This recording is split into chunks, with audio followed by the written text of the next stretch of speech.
दोस्तों ज़्यादातर लोगों को ये परेशानी होती है कि किस तरीके से प्रिंट निकाला जाए। प्रिंट एरिया जो होता है उसको सेट करना थोड़ा सा मुश्किल होता है।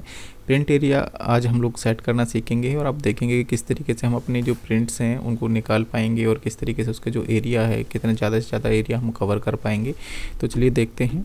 सबसे पहले आप देखेंगे कि मैंने एक शीट खोली हुई है, इसमें काफ़ी सारे कॉलम्स हैं और जैसे ही मैं इसको प्रिंट निकालने की कोशिश करता हूँ, जैसे फाइल में गया, फाइल में जाने के बाद में मैं प्रिंट पे जाऊँगा तो प्रिंट पे जाने के बाद में उसका प्रीव्यू दिखेगा, जो भी टेक्स्ट वहाँ पर लिखा हुआ था, जो भी शीट वहाँ पर बनी हुई थी।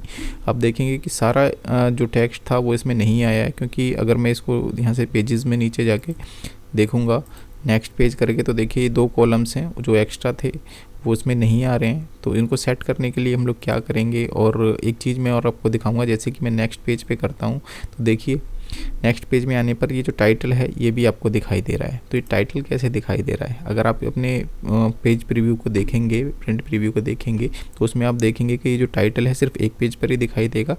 आगे आप नेक्स्ट पेज पे करेंगे तो आपको वो वाला प्रीव्यू नहीं दिखाई देगा। देखो यहाँ पर 47 से स्टार्ट हो रहा है दूसरे पेज पे, ये जो रो नंबर है, और यहाँ पर 46 तक ये ओवर हो रहा है। लेकिन ये जो फ्रंट वाली लाइन है, जो सबसे टॉप वाली जो हेडर वाली लाइन है, ये भी आप देखेंगे कि नेक्स्ट जो पेज है उस पर भी ये लाइन आ रही है। तो इस लाइन को आप लाने के लिए, इस हेडर वाली जो रो है इसको लाने के लिए आप क्या करेंगे, तो ये सब चीज़ें मैं आपके साथ में डिस्कस करने वाला हूँ। इसके लिए आप क्या करेंगे, सबसे पहले आप देखिए कि जो सारे कॉलम्स हैं वो इस पे नहीं आ रहे हैं। तो आप उसके लिए क्या कर सकते हैं, देखिए लेफ़्ट साइड में यहाँ पर दिया हुआ है नॉइज़ स्केलिंग। नॉइज़ स्केलिंग पे अगर आप क्लिक करेंगे तो इसमें काफ़ी सारे ऑप्शंस आपको दिख जाते हैं। Fit sheet on one page, अगर आप सारी शीट को वन पेज पर भी शिफ्ट करना चाहते हैं तो आपको वो शीट पूरी दिख जाएगी, जितने भी कॉलम्स हैं सारे एक पे ही सेट हो जाएंगे। लेकिन उससे जो इसका व्यू है वो काफ़ी छोटा हो जाएगा, तो वो काफ़ी बेकार लगेगा। तो इसके लिए आप एक चीज़ कर सकते हैं, fit all columns on one page. जितने भी कॉलम्स रहेंगे वो सारे एक ही पेज पर आ जाएंगे अगर आप इस पर क्लिक करेंगे तो मैं इस पर क्लिक कर देता हूँ। तो आप देखेंगे कि जितने भी कॉलम्स थे वो सारे एक ही पेज पर आ गए। इसके बाद में आप राइट साइड में देखेंगे एक छोटा सा यहाँ पर ऑप्शन बना हुआ है, इस पर देखेंगे शो मार्जिन लिखा हुआ आएगा। जैसे आप इस पर क्लिक करेंगे आपको इस पेज के चारों तरफ एक मार्जिन दिखाई दे जाएगा। मार्जिन पर देखिए यहाँ पर एक लाइन आ रखी है, अगर लाइन पर आप क्लिक करके इसको लेफ़्ट साइड में मूव करेंगे थोड़ा सा, तो जो खाली पेज यहाँ पर बचा हुआ है उस पर भी ये जो टेक्स्ट है वो कवर हो जाएगा। आप देखिए पूरी तरीके से भी टेक्स्ट इस पर आ चुका है। अगर आप इसको टॉप में भी थोड़ा सा मूव करना चाहते हैं टॉप में भी कर सकते हैं, बॉटम में भी थोड़ा सा जगह है इसको मूव करना चाहते हैं तो बॉटम में भी हो सकता है। अब देखिए पहले 4 पेज पर दिखा रहा था और अभी सिर्फ ये 2 पेज पर ही आ गया है। तो इस तरीके से आप जो मार्जिन है उसको सेट कर सकते हैं प्रिंट निकालने के लिए, और ज़्यादा से ज़्यादा जो आपका जो टेक्स्ट है, जो शीट है, वो सब एक पेज पर ही आ जाएगी। इसमें देखिए आप यहाँ पर हेडर और फुटर भी ऐड कर सकते हैं। पेज सेटअप पर जैसे ही आप जाते हैं तो यहाँ पर पेज सेटअप पर जाने के बाद में आप देखेंगे कि यहाँ पर पेज है, पोर्ट्रेट, लैंडस्केप, यहाँ से आप पेज को कर सकते हैं। उसके अलावा मार्जिन आप यहाँ से सेट कर सकते हैं हॉरिजेंटली, वर्टिकली। हॉरिजेंटल पे क्लिक करेंगे तो जो आपका पेज है वो हॉरिजेंटली सेंटर में आ जाएगा या वर्टिकली सेंटर में आ जाएगा। तो इस तरीके से आप कर सकते हैं। अभी तो हमारा पेज पर टेक्स्ट काफ़ी ज़्यादा है, इस वजह से वो नहीं दिख रहा है। अगर कम टेक्स्ट होता तो वो आपको लेफ़्ट राइट से सेंटर में मूव करता हुआ दिखाई देता। इसके अलावा आप यहाँ पर प्रीव्यू में भी देख सकते हैं, जैसे क्लिक करते हैं तो देखिए सेंटर में आ गया। वर्टिकली करेंगे तो फिर देखिए सेंटर में आ गया, टॉप से, और नीचे से मिडिल में आ गया।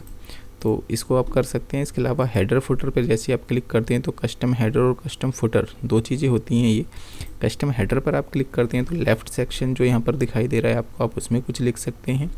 अगर आप सेंटर में कुछ लिखना चाहते हैं तो यहाँ पर लिख सकते हैं, राइट साइड में कुछ लिखना चाहते हैं तो यहाँ पर लिख सकते हैं। जैसे कि मैं यहाँ पर अगर कुछ टेक्स्ट लिखना चाहता हूँ, सपोज़ मैं यहाँ पर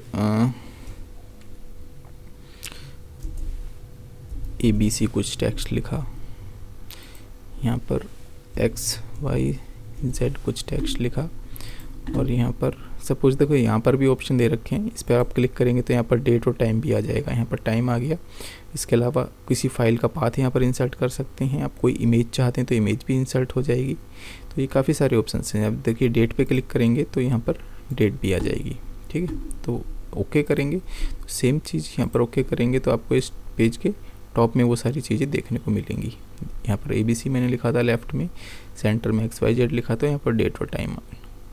अगर आप इस टेक्स्ट को बड़ा भी करना चाहते हैं तो आप पेज सेटअप पर दोबारा जाके जो सारे ऑप्शंस हैं उनको आप दोबारा से सिलेक्ट कर करके जो टेक्स्ट वहाँ पर लिखा था हम लोगों ने, कस्टम हेडर पे आप गए, इसको सिलेक्ट करेंगे और यहाँ से इसका फ़ॉन्ट साइज़, फ़ॉन्ट कलर, सारी चीज़ें आप चेंज कर सकते हैं।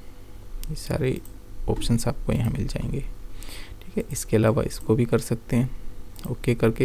ये तो हेडर था। फुटर में भी आप कुछ लिखना चाहते हैं तो फुटर में भी कुछ लिख सकते हैं। सपोज़ मैं यहाँ पर भी कुछ लिखना चाहता हूँ,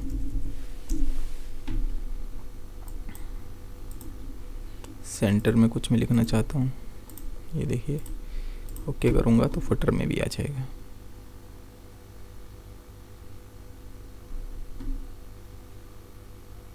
ये देखिए यहाँ पर आ गया।